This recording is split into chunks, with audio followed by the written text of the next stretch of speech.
تتبعي وصفات لينا، كنرحب بكم وكنتمنى تكونوا بخير وعلى خير وبصحه جيده ان شاء الله. فيديو جديد على قناتي، غادي نوجدوا فيه هكا واحد الشوربه تاع الخضره. كنتمنى تنال الاعجاب ديالكم. خليكم مع الوصفه وطريقه التحضير.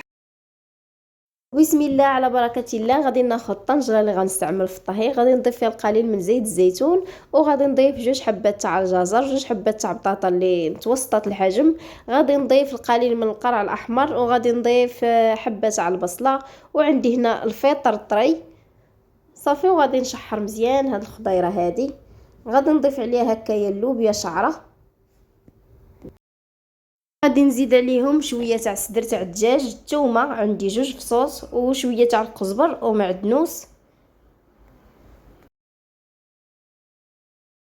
بالنسبه للتوابل عندي القليل تاع الملح وسكينجبير والبزار وشويه تاع الثومه بودره، شويه تاع الزعتر، وغادي نضيف لهم ورق الرند كيجي النسمه ديالو زوينه صافي. وغادي نخلط مزيان هاد المكونات مع بعضياتها ونخليها تشحر.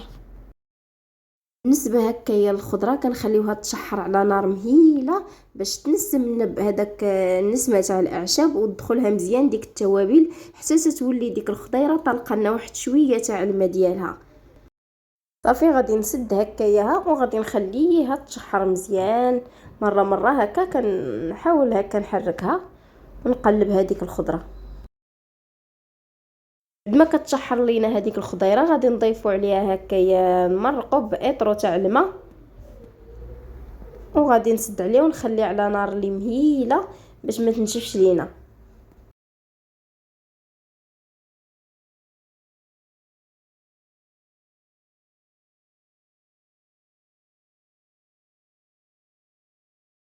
ما كطيب لنا الخضيره كتشوفوا راها طابت ودخلتها الطيوبه، وكيف قلت لكم تنديروا على نار مهيله باش ما تنشفش من الماء صافي. غادي نزولوها هكا من على النار، وغادي نستي دوك ورق الرند او عصيد ناموسه نحيدهم. يمكن لكم تطحنوهم ولكن كيبرزطوك هكا فاش كتكون تشرب في الصوبه كيبرزطوا. اللهم من الاحسن نحيدوهم.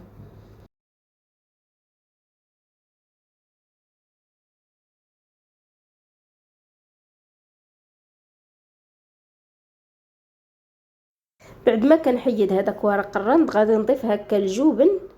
يمكن لكم تعوضوه هكا بالفرماج مثلث او كريمه الطبخ صافي. وغادي نطحنها مزيان حتى تطحن مزيان ديك الخضره وما تتبقاش باينه.